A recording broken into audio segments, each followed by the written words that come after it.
4 years ago, when I first went public with a major article in a British Sunday newspaper, the Sunday Telegraph, and the international climate extremist left began a vicious series of attacks on me in newspapers, on the blogosphere, all over the place.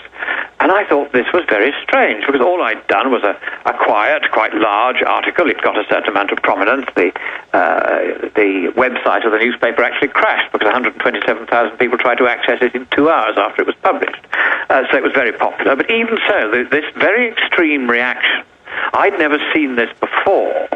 So I looked at the points of science on which they were trying to attack me, and wherever they were trying to attack me most viciously, they were trying to beat people away from understanding the points that I was making, and they were trying to confuse. They were desperate. They wanted to set a precedent that anyone that spoke up would be torn apart. Anybody who was a professor would lose their tenure. That's it. But going back, sir, I mean, you're not kind to yourself. I've seen writings of you 20-plus years ago fighting the fake environmental movement, 20-plus years ago fighting the international communist movement. See, I see that as one contiguous system. Yes, you've been particularly vocal on the anthropogenic global warming fraud because it's come to the fore in the last 4 years. But yeah. Correct me if I'm wrong. You've been battling this very same gaggle for decades. Oh, certainly, yes. I mean, I've been battling against, for instance, the European dictatorship.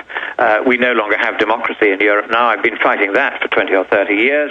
I've been fighting communism. I was one of those who played a small part in bringing the Berlin Wall down because I worked for Margaret Thatcher and I knew Ron Reagan as well. And, you know, we did that.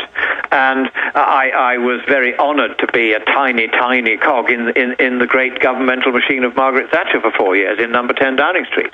But it's got to be satisfying, though. I mean, it's got to be satisfying. Well, satisfying is the wrong word. I think what is nice is how many kind people write to me out of the blue saying they've seen some vicious attack on me somewhere by the international climate extremist movement.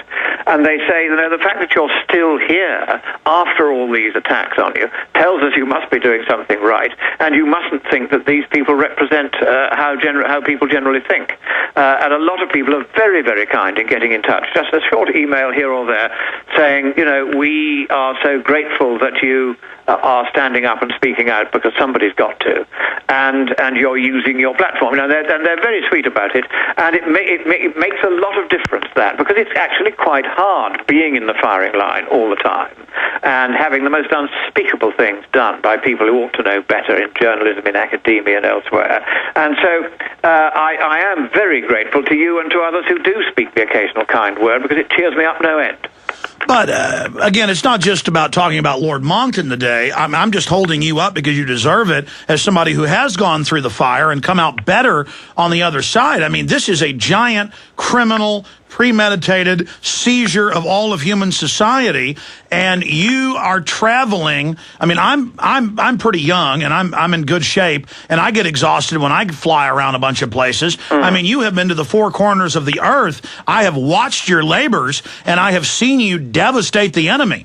And so I just can't help but at a very instinctive, primitive level, someone who's fighting against people who literally want to cut the resources off to my family and who I know are a bunch of eugenics, control freak, population reducers, all I can do is say, you know, hail Lord Monckton. We appreciate you. Well, bless you. That's very, very kind. I mean, that is the most satisfying part about it, that wherever I go, very large crowds turn up. I mean, I did a tour of Australia earlier this year, which played, I think, a small part in bringing Kevin Rudd down because he was so stupid. I did offer to go and see him and explain why the climate isn't in the trouble he thinks it is, but he wouldn't see me. But, I mean, huge audiences turned up everywhere, thousands at a time. And they came from out of the bush, they came from out of the towns and cities, they came from out of the mines, and they just came, and, you know, the miners in particular in Newcastle, which is the mining district just north of Sydney, they came in huge numbers. We'd booked a medium-sized room in the town hall. We had to jack that in and go for the main town hall building. That wasn't big enough, so we took over the gallery, and there were still people in line outside when I started talking. Wonderful crowds. Yeah, we found Australia is just on fire with liberty, really waking up. Canada, the U.S., England, Europe. This is so exciting. Now, in the time we've got left, finishing up that question I asked before the break, Specifically, what is their international stratagem to deceptively try to, because we know these people never give up, to try to force through this global tax? Well, what they're going to do is to continue to address the arguments from now on, more or less exclusively, to the governing class. The people who are doing this are no longer going to try to get the support of the public. They know that we have won the argument as far as the public are concerned. The general public no longer buys global warming, period. They've had enough of it.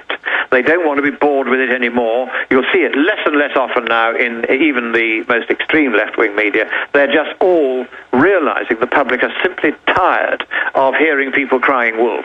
So they're now addressing themselves very quietly and very furtively and very invisibly to the governing class worldwide. I've just come back from Bonn, for instance, where there was yet another conference in preparation for the Cancun climate change treaty, which will be the next step in the road towards world government, unelected world government, of course. And it was quite clear that what was going on there, the UN's officials and the odd scientists murmuring into the ears of international delegates one by one to persuade them that this is all absolutely terrible. And of course, I was there too, murmuring into the other ear of the delegates. And interestingly, this time round, for instance, a delegate from a leading Southern African country, when I said to him, the trouble is, even if the UN's right on the science, economically, the stupidest possible way to do with this is interfering in the right of countries, particularly poor countries, to emit as much carbon dioxide by using fossil fuels as they need to lift their people out of poverty. He said, why have you chosen to speak to me? I said, well, I'm speaking to all sorts of delegates. You're just the next one on the list. He said, I've been saying exactly what you're saying. You're so right. The idea of trying to curb CO2, we all know, our own scientists tell us it makes no difference to the climate. He said the thing that makes the difference is to adapt to any climate change that might result, in whatever direction it might result, as and when we need to. He said that's going to be so much cheaper and more efficient. And of course, that's the correct point. Well, look at the sun right now. Are now saying that. Well, look at the sun right now. First it heated up, now it's cooling off. Now NASA says they believe from their studies, of course they can't know 100%, that it's about to go wild. What does SUVs or a family having a high-calorie diet have to do with the sun? Well, of course, nothing whatever. This is just more scare stories. It's very difficult to tell which way the sun's going to go next. We simply don't know enough about it, and to try to pretend otherwise is futile. It did go through a very quiet period for 3 years. Now it seems to be quite agitated again, but whether it stays agitated or not, or just collapses back into quietude in a few years' time, it's anybody's guess, frankly. Nobody is able to predict yet which way the sun is going to go. If you look at the forecast from the leading solar physicists, they're all over the place. They don't disagree. They don't agree with one another. Yet again, there is no consensus, because there can't be, because our information on just about every aspect of the climate is so woefully incomplete. It's incredible. The tireless Christopher Monckton joins us. I now want to get into BP. Off air, I asked your view on BP, and it was basically very similar to mine, and what the majority of Americans are saying when they call into talk radio, in polls. But, I mean, it's still incredible to have a video of Senator Kyle this week saying Obama told him behind closed doors he's leaving the border open, 20+ thousand dead, just Mexico's collapsed officially, so that everyone is terrorized into just granting them amnesty. That's a form of terrorism, of holding us hostage, and that's what Senator Kyle said. That he admitted he's holding us hostage. Same thing on the oil. And very early on, I warned people, because I know their MO, that they were blocking the berms, blocking the barges, not taking the Dutch or the Norwegian giant tankers that can scoop it all up. If they would have been allowed to go there early, now it's spread out. And still, it's in the news every day where they won't let people block the estuaries. They won't let them put the berms up. And Obama came out and said cap and trade is the answer. I mean, this is terrorism. They are allowing it to get worse. It is a false flag in that they are blocking any real relief. It is very strange that the various methods that are available to bring this to an end very quickly are not being adopted. particularly the use of supertankers with the enormous pumps that they have on board. They can just go along literally vacuuming this stuff off the surface of the ocean, and you can run it, once you've taken it out with a pump, you can run it through what's called a centrifuge, which will separate out the seawater and leave you with the crude oil, which you then put straight into the tanks, and then you take it along to the refinery. It's perfectly good oil, nothing wrong with it. Oil and water don't mix. All you've got to do is separate them by a centrifuge, and you can use the oil and put the water back in the sea. And they're not doing it.